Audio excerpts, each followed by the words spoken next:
Hello and welcome to the Tarleton State University Supervisor Orientation. Hi, my name is Dr. Blanco. Excited to be here with you and to give you a little bit of information as you begin supervising Tarleton students. First of all, we appreciate you and your role. We know it's a large responsibility and our students really appreciate it as long as the faculty. So kind of getting us started. The first thing I wanted to share a little bit of some of the qualifications that supervisors need.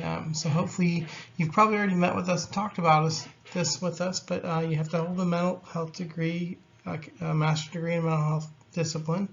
You have to be able to practice independently and have 2 years post-licensure experience. When we talk about having a master's degree in a mental health discipline, there's multiple avenues of doing so, being an LPC or an LMFT, but as long as you're welcome to practice independently, then potentially you can be a supervisor with 2 years of post-licensure experience. A couple other things I just wanted to share is about some of the responsibilities that you have as a supervisor. We have kind of a list of some of the things that supervisors do. This, of course, is not a whole exhaustive list, but kind of some pieces that are really important.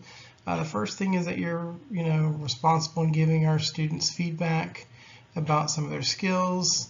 That can be written or spoken, but in supervision meetings that you would be doing that in your weekly supervision sessions. The other thing is that you're responsible for kind of sharing and teaching a little bit about interventions, how to work with client-specific skills, how to conceptualize clients, and how to manage kind of being in that role of being a counselor. You're also responsible for kind of helping students develop insight about who they are in their own development as they become counselors, and also learning about kind of policies and procedures in which your agency operates. And of course, lastly, being responsible for providing students with guidance during emergency situations. Specifically, if a student has a suicidal client, how to work with that, how to kind of help with that. So I wanted to share a little bit about hours that students are required to have. So in our practicum course, which is typically offered in the summer semester, students are required to have 40 direct hours and 60 indirect hours, making it a total practicum of 100 hours. When they hit internship A and internship B, which is typically the fall and spring semesters, the numbers kind of, become a lot larger. So we have students who are required in internship to get 120 hours of direct client contact and 180 hours of indirect client contact, and that's both for internship A and internship B. So what are direct hours? Well, direct hours are really any time as a counselor you're providing direct counseling services to clients. And so that can be individual clients, that could be group counseling, that could be doing consultations for parents or working with family members. That's also doing intakes or conducting assessments. We do have a little bit of stipulations between the amount of hours students can get for certain things, like the intakes, they can get 10 hours a semester. Same thing for assessments. When it comes to group, only 50% of their hours can come from group counseling. The other has to come from individual counseling. And so some students go to sites and they talked about, okay, they said I could shadow. Is that going to be a direct hour or is that an indirect hour? And so I like to go over the difference between observing and co-counseling. And so if you're the supervisors at your site and they are shadowing, but what they're really doing is kind of co-counseling, where they're in the room, sitting in the chair next to you, and they're helping provide feedback and they're helping provide reflections to that client, then there's a possibility that that is a direct hour. But if they're shadowing, where they're kind of watching, not really being involved in the process, and not really responding a lot or providing therapeutic statements, then that's going to be an indirect hour. So that's kind of the differences there. So we do have quite a bit of indirect hours, and how do students earn those indirect hours? It's any time that the student is doing something related to helping their client, but not directly working with that client or with their clients in general. So that could be reading materials to be a better counselor for that particular client, or for clients in general. It also could be completing their documentation, writing their notes, any other documentation the agency has that they would like to work towards. It could be attending staff meetings or going to additional trainings or doing observations. So there is quite a bit of avenues where students can gain those indirect hours. And so there is some paperwork that we do for internship. And so before the semester starts, students have to do contracts for every semester. So they have a prac contract, and they'll have an internship A and an internship B contract.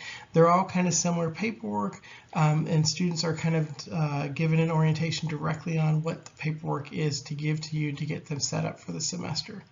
But you'll see at the middle of the semester what we call our midterm PCPE, and that's our evaluation. You'll also at the end of the semester have another PCPE that you'll be asked to do of the student. And then lastly, you'll have what we call our activity log, which is where the student's going to put their hours throughout the semester, and at the end of the semester they have to turn in one that's signed by you. And so I want to show you kind of just a brief look at one of those. The PCPE is the exact same for midterm and final, and for all of the courses. You just kind of click if it's midterm or end of the semester. And you go through and you rate students based on a scale of I didn't observe to 0, the student doesn't perform this criteria at the level they're supposed to. They do it minimally at 1, they do it inconsistently at 2, and they're doing it consistently at 3. So I encourage you as you fill these out to really be thinking about where the student is specifically developmentally on their track, and we don't really expect students to have all 3s in every area, and practicum or even internship A. Around internship B, we're kind of seeing, are they getting 3s kind of throughout consistently? But having students get 2s and 1s is common and normal, and that gives you an opportunity to talk to the students about the areas that you want them to continue to grow in. This here is an example of a blank wall or weekly activity log. And so the student fills this out every week. They'll put in kind of their name, their site, and the dates that they're getting hours from. And then I know it's pretty small here, but they basically put the date range, how many individuals, how many group hours, how many consult hours, intake, other, and so that's where their direct hours will be coming from. And then they have indirect section here, which is ask about supervision, any training, and other clinical documentation, that sort of thing, and other. And so at the end, it tabulates it up for adding up how many direct or indirect hours. And at the end of the semester, students should have this completely filled out. For the long semesters, for the summer semester only goes to week 10, and they'll sign it and date it.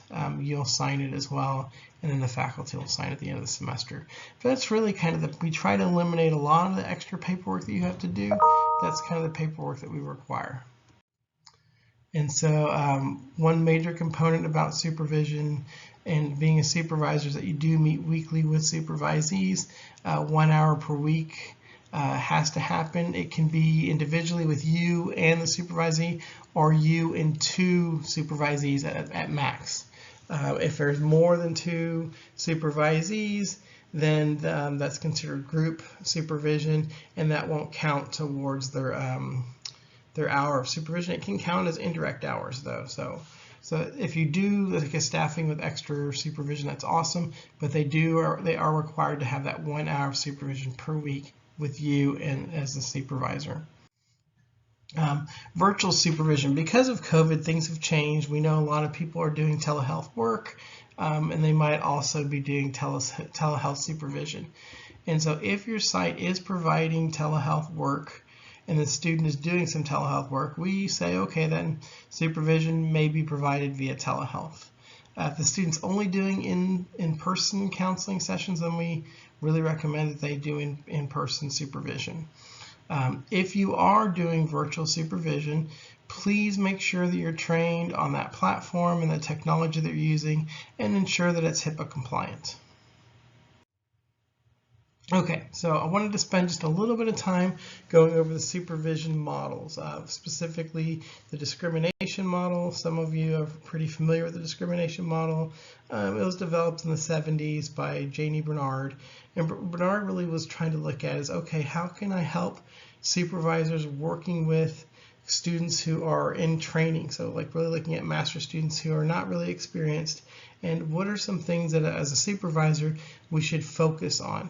So the discrimination model, what makes it kind of helpful is it kind of identifies 3 areas specifically to work on and 3 different ways the supervisor might respond. as a way of helping supervisees.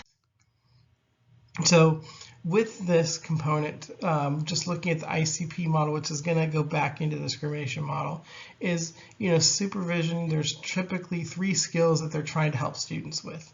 That's interventions, conceptualization, and personalization. So when we talk about interventions really is this process of really helping supervisees gain some specific tools on how to work with specific clients. So knowing, if I have a client with depression, maybe I'll do this piece here as a way of helping clients with depression. Knowing that this intervention might be good for this population or for this age range. And then helping students who are on new counselors identify models or interventions that might work for specific populations. So the next piece is looking at conceptualization. So really helping students go, how do I really conceptualize the client who is right in front of me? What are some of the common things that this client might be experiencing, and what should I know based upon what I know about the client that could aid me in the room to be a better clinician? And so really the major piece of conceptualization is learning how to really diagnose a client, especially if they have a complicated history where you're really going through what are the criteria that they're meeting for this diagnosis. The other piece is really taking into consideration the client's cultural background and how that plays a role in who they are and how they are in the room. And then also, trying to have a good understanding of what the client's presenting problems are, what symptoms they have, and how is the therapist going to work towards helping the client go meet their goals or reach their goals. So the third component is personalization. And with personalization, this is really getting the meat here of really having the supervisor have a better understanding of self. And so this is learning about the student's own personality and how they work with clients because of countertransference issues, or learning their own triggers or blind spots, because that's going to impact how they function in the room, and that's going to impact how it's going to impact how they work with clients and how their clients feel about them. And so, I think a lot of students also come in with trying to respond in a very robotic way, and so helping students with personalization, developing their own personality as far as maybe seeing more of their real them as they get more and more comfortable working with clients. So another part of the discrimination model is this idea of roles. So in your role as a supervisor, we look at your role as being kind of three-parted. First part is a teacher, which makes complete sense. When a supervisee comes in and they're like, I don't know how to do this, you go in and say, oh, you're writing a DAP note. So how to write a DAP note is A, B, and C, and let me help you through this. So supervision might look a lot like this teacher role where you're providing knowledge to help them in skills that they lack, and to hopefully help them develop those skills. The second piece is your role potentially as a counselor, right? And so working with students, there's anxiety, there's a lot of struggles, they're learning something new, and they're also trying to figure out themselves as they learn about how they are in the room. So helping students have more awareness about themselves is often sometimes something I really think is valuable in the supervisee's role. And so as you are a counselor, as you are a supervisor in that role, you might find yourself providing some basic support as students are doing something new. Now, that doesn't mean that you're their counselor. Like, we really encourage students to continue with their own growth and continue their own journey in getting their own personal counseling. But you can see as a supervisor, there might be moments where you're in the role where you're seeing yourself more as a counselor in that moment, although you still have to evaluate the student. And lastly is that consultant role. And this is for students who, seem to be doing really well, and in supervision they kind of have a good handle on things, and they're more sharing about their journey, about their experience, and about how they're planning on working with clients to kind of see as a supervisor with your information, you providing them with support as far as like, oh, I think that's a good idea, or, I know you're thinking about trying this, but maybe you might try this in a different way. It's a little bit different than a teacher or a counselor, but it's more of that consultant piece. And so I really like this chart because it kind of puts all of that together. So you see yourself as a teacher. In the intervention, you're going to be providing direct skill training, versus if you're a teacher and you're looking at personalization, you might be talking about and modeling what do boundaries look like in this profession. When you're in the counselor role, you might find yourself with the personalization, really working through some of the emotions that the student is having based upon maybe working with the client. In the intervention mode, you might see yourself as a counselor in the counselor role providing, information about, can we explore some of your worries about maybe even doing this? And then, as a conceptualization, you might be identifying what are some of your biases related to working with a particular population, because it seems like there's a blind spot specifically related to working maybe with that type of clientele. And then lastly, you have that consultant role, and you can see how the consultant role specifically, when working with personalization, is kind of going, oh, it seems like you are pretty self-aware, but how can we continue to promote that growth? You can also see yourself in a consultant role working with particularly interventions, as in how do we collaborate, how do we make sure that this goes through, how do we make sure that everything's working on time. So I just kind of like that chart. I thought it was helpful.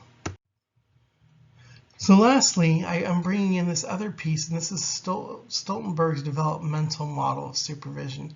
I like this too, specifically for students.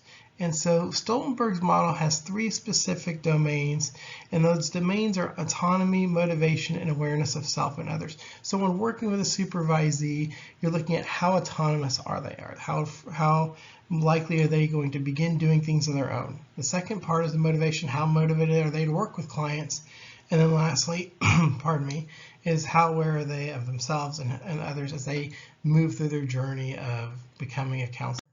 And so with those 3 phases of counselor development, when a student first starts out, maybe it's their first semester in practicum, you can see where they might have high motivation, but low autonomy, because they might be needing more and more support from you because they're brand new, they're new to the agency, and they might also not have a lot of awareness right off the bat. And as the student continues through the practicum, goes into internship, you might even see at internship A that they have a little bit more autonomy as they've been through things through a semester. They're developing some awareness, but their motivation might go down a little bit as they begin working with clients, just because of the nature of working with clients. And so trying to find a way to encourage that motivation at the middle stages is really important as students go through their internship. And then lastly, when we look at the end phase, it's when students do have high autonomy. They can do things on their own, and they're able to, you trust them to lead the group on their own and make sure their notes are done and those sorts of things. And there's also that awareness piece where you're all working with them in supervision, and they're able to come to you with saying, hey, I realized I had this countertransference issue in session. I was able to pull myself back and really think about it, and I think it's stemming from this. And they're motivated to continue as they get closer to the end of their journey as far as being students and moving into the profession as future practitioners. And so I just wanted to share a little bit of those things with you as you kind of have agreed to work with our students. And we really appreciate that you are taking the time to help kind of hone your craft and help our students as they are developing theirs. Again, if you have any questions or concerns, I really encourage you to reach out to the student's instructor. But if you have additional questions or concerns, you're always welcome to reach out to me. My email is here, and also my office phone number is here. So I hope that you found the supervision orientation helpful. And again, I hope to hear from you from good things, but also if you have concerns, you're always welcome to contact me. Take care.